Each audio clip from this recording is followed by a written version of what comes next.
থানা বিএনপির সাবেক সাধারণ সম্পাদক জনাব তারিক আহমেদ, তারিক চাচাকে তার মতামত রাখার জন্য অনুরোধ করছি।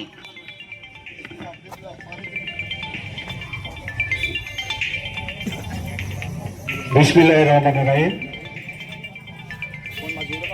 আগামী 13 তারিখে অর্থাৎ শনিবার রহনপুর পৌরসভা এবং গমাস্তাপুর উপজেলা বিএনপির ত্রিবার্ষিক সম্মেলন বাস্তবায়নের লক্ষ্যে আজকের এই প্রস্তুতি সভার আমার শ্রদ্ধেয় বড় ভাই গমাস্তাপুর উপজেলা বিএনপির ভারপ্রাপ্ত সভাপতি আমার বড় ভাই মজ্জেম ভাই উপস্থিত আছেন। আমার শ্রদ্ধেয় বড় ভাই রহনপুরের নয়, এক সময় চাঁপাইনবাবগঞ্জ জেলা কাঁপানো ছাত্র নেতা, আন্দোলনের নেতা, আমার নেতা, আমাকে নেতৃত্ব দিয়েছেন উনি। গমাস্তাপুর উপজেলার বিএনপির সদস্য সচিব জনাব নুরুল ইসলাম সেতু ভাই সহ গমাস্তাপুর উপজেলার আমার শ্রদ্ধাভাজন স্নেহভাজন নেতৃবৃন্দ উপস্থিত, আমার পিতৃতুল্য বিএনপি ত্যাগী নির্ভীক নেতৃবৃন্দ উপস্থিত, আমার সমবয়সী বন্ধুরা উপস্থিত, আমার স্নেহভাজন ছোট ভাইরা, অঙ্গ সংগঠনের যারা নেতৃত্ব দিয়েছেন তারাও আজকে আমাদের এই সবাই উপস্থিত আছে। সবাইকে আমার আন্তরিক সালাম রইল, আসসালামু আলাইকুম। 13 জুন 2026 রহনপুর পৌরসভা এবং গমাস্তাপুর উপজেলার সম্মেলন হবে, অর্থাৎ কমিটি হবে, ফুল ফেজ কমিটি, পূর্ণাঙ্গ কমিটি।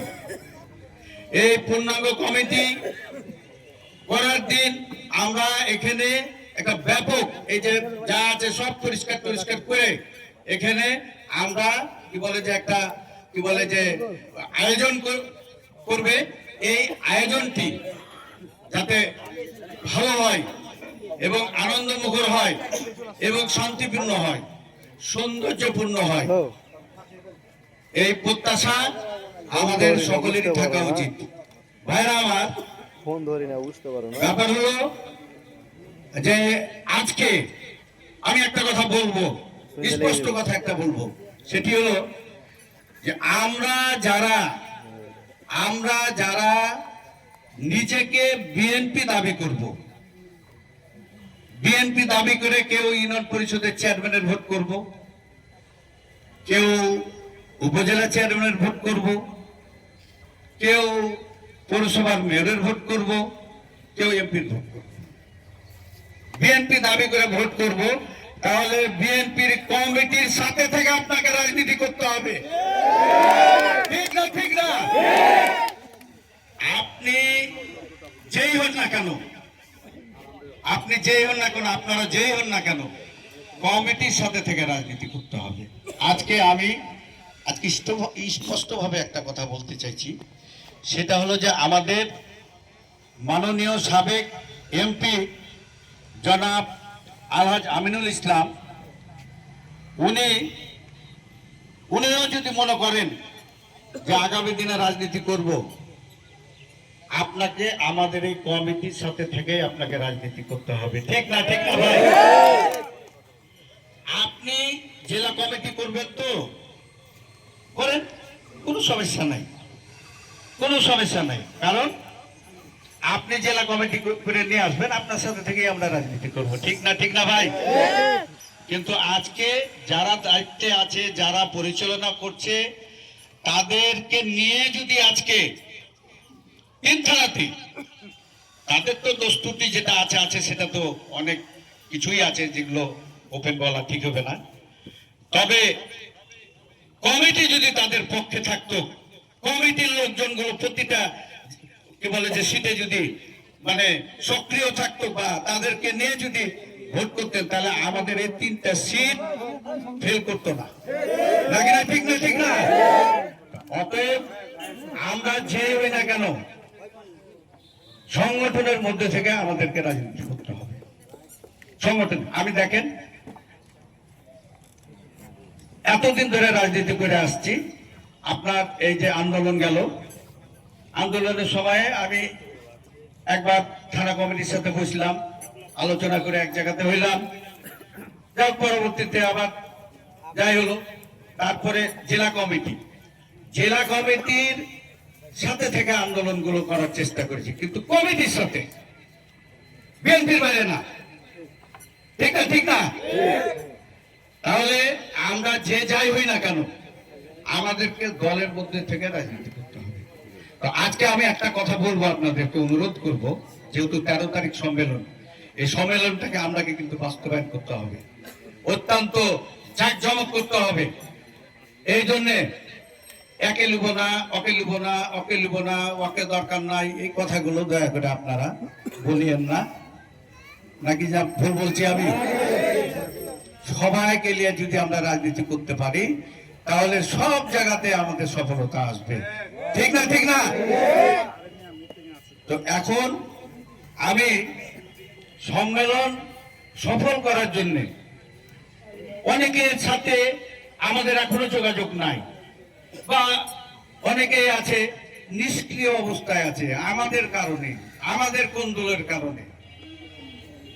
ওই লোকগুলোকে, ওই প্রবীণ লোকগুলোকে, ওই বিএনপির যারা আমাদেরকে, যাদের কারণে আজকে আমরা এখানে বিএনপি করতে পারছি, যারা একসময় জাগ দল করে বিএনপিটাকে ধরে রেখেছিল, ওদের সাজানো আমরা ভোগ করছি।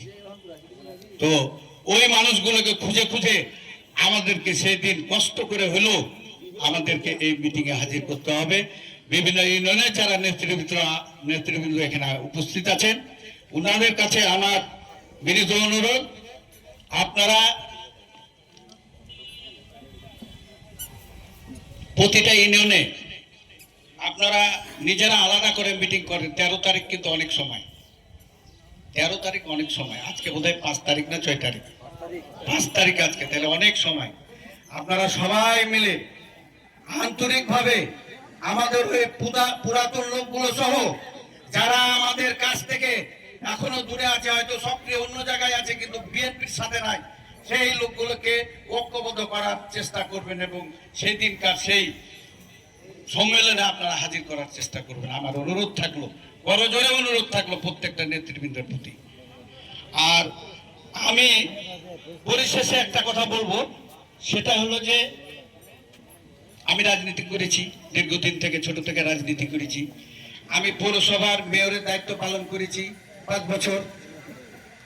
আপনারা অনেকে জানেন না, প্রশাসনের লোক আমাকে মানে বন্দি করে রেখেছে। আমি কারোর সাথে দেখা করতে পারিনি, আমি কোথায় যাচ্ছি, কোথায় কি করছি না করছি, প্রতিদিন আমাকে সকাল থেকে রাত পর্যন্ত, আমি রহনপুরে থাকলে প্রত্যেক দিন আমাকে রিপোর্ট করতে হতো 3টা গোয়েন্দা বিভাগে। আমাকে এক কাপ চা খাওয়ার মতো সুযোগ দেয়নি।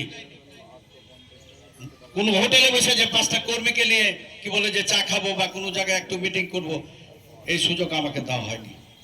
যাই হোক, আমি বিস্তারিত আর কিছু বলতে চাই না। আমার শেষ কথা হলো যে মানুষ মাত্রই ভুল হয়, ভুলের ঊর্ধ্বে কেউ আমরা না। 5টা বছর জনপ্রতিনিধিত্ব করেছি, আর দীর্ঘ প্রায় 35-40 বছর ধরে আমি নেতৃত্ব দিচ্ছি, 35-40 বছর ধরে। তো আমার কথাবার্তাতে, আচার আচরণে আপনারা কেউ যদি সামান্যতম কষ্ট পেয়ে থাকেন, আমি আপনাদের কাছে আজকে ক্ষমা চাইছি। গাড়ি ক্ষমা কিছু নাই, সরাসরি ক্ষমা চাইছি। আপনারা আমাকে ক্ষমা করছেন তো নাকি? অতএব আমি আগামীতে পূর্বের কোনো ভুল থেকে আমি অবশ্যই শিক্ষা অর্জন করে আগামীতে যেন আপনাদের সাথে আরো ভালো সম্পর্ক রেখে যেন চলাফেরা করতে পারি, এই জন্য আপনারা দোয়া করবেন। আমি আর বক্তব্য বাড়াবো না। এখানে 2 জন আমার সিনিয়র নেতা আছে, ওনারা বক্তব্য দিবেন। বক্তব্য দিয়ে আজকের সভার সমাপ্তি হবে। তবে আপনাদের কাছে আমার অনুরোধ, আগামী 13 তারিখের যে সম্মেলন হবে, সেই সম্মেলনকে সার্থক করার জন্য আপনারা নিজের নিজের জায়গা থেকে, এমন এখানে কর্মী আছে কোনো পদে নাই, সেই ইচ্ছা করলে 100 লোক নিয়ে আসতে পারে, আছে না?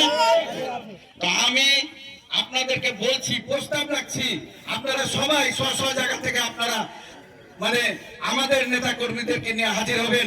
আপনারা সবাই এ ব্যাপারে একমত আছেন তো নাকি? দেখি হাত তুলেন তো, দেখি কে একমত আছেন। হাত কিন্তু 2-1টা উঠেনি। হ্যাঁ, এবার 100% নিয়েছে।